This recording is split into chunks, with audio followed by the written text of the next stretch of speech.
ಬಳಗದಲ್ಲಿರುವಂತಹ ಶ್ರೀ ಸೊಲ್ಲಾಪುರಮ್ಮ ದೇವಸ್ಥಾನ ಟ್ರಸ್ಟ್. ಈ ಒಂದು ದೇವಸ್ಥಾನ ತುಂಬಾ ವಿಶೇಷ, ವಿಭಿನ್ನ ವೈಶಿಷ್ಟ್ಯ. 30 ವರ್ಷದಿಂದ ಹಲವಾರು ಧಾರ್ಮಿಕ ಹಾಗೂ ಸಾಂಸ್ಕೃತಿಕ ಕಾರ್ಯಕ್ರಮಗಳು ನಡೀತಾ ಬರ್ತವೆ. ಸೊ ಬನ್ನಿ ನೋಡೋಣ ಹೇಗಿದೆ ಇವತ್ತು.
ಒಂದು ನಿಮಿಷ ಇದೆ.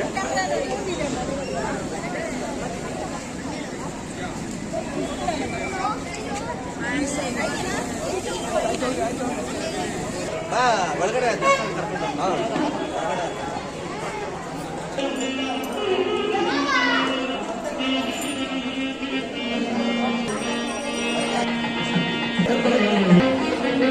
ಸೊಲ್ಲಾಪುರಮ್ಮ ದೇವಸ್ಥಾನ ಪೂಜೆ ಬಂದಿದ್ವಿ. ನಮ್ಮ ಗೋಪಾಲನವ್ರು ಬಂದು ಕಾರ್ಯಕ್ರಮ ನಡೆಸ್ಕೊಂಡು ಹೋಗಿದ್ದಾರೆ. ನಾವು ಬಂದು ದೇವ್ರ ದರ್ಶನ ಪಡ್ಕೊಂಡು ಕೊಡ್ತಾ ಇದ್ದೀವಿ. ಸುಮಾರು ಎಷ್ಟು ವರ್ಷದಿಂದ ಬರ್ತಾ ಇದ್ದೀರಾ ಸರ್? ನಮಗೆ ಹೆಚ್ಚು ಕಡಿಮೆ ಇದೊಂದು 30 ವರ್ಷದಿಂದ ಕೊಡ್ತೀರಾ ಸರ್? ನೋಡಿದ್ರೆ ಭಕ್ತಾದಿಗಳು ಚೆನ್ನಾಗಿ ನಡೀತದೆ. ಕರಗ ಮಹೋತ್ಸವ ಇವತ್ತು ಬೆಂಗಳೂರು ಎಲ್ರಿಗೂ ನಾಡಿಗೆ ಒಳ್ಳೇದಾಗಲಿ. ವಿಶೇಷವಾಗಿ ಮಹಾಲಕ್ಷ್ಮೀಪುರಂ ವಿಧಾನಸಭಾ ಕ್ಷೇತ್ರದ ಜನತೆ ಒಳ್ಳೇದಾಗಲಿ, ಕರ್ನಾಟಕದ ಜನತೆಗೂ ಒಳ್ಳೇದಾಗಲಿ ಅಂತ ಈ ಸೊಲ್ಲಾಪುರಮ್ಮ ಟ್ರಸ್ಟ್ ವತಿಯಿಂದ ಕೇಳ್ತಾರೆ.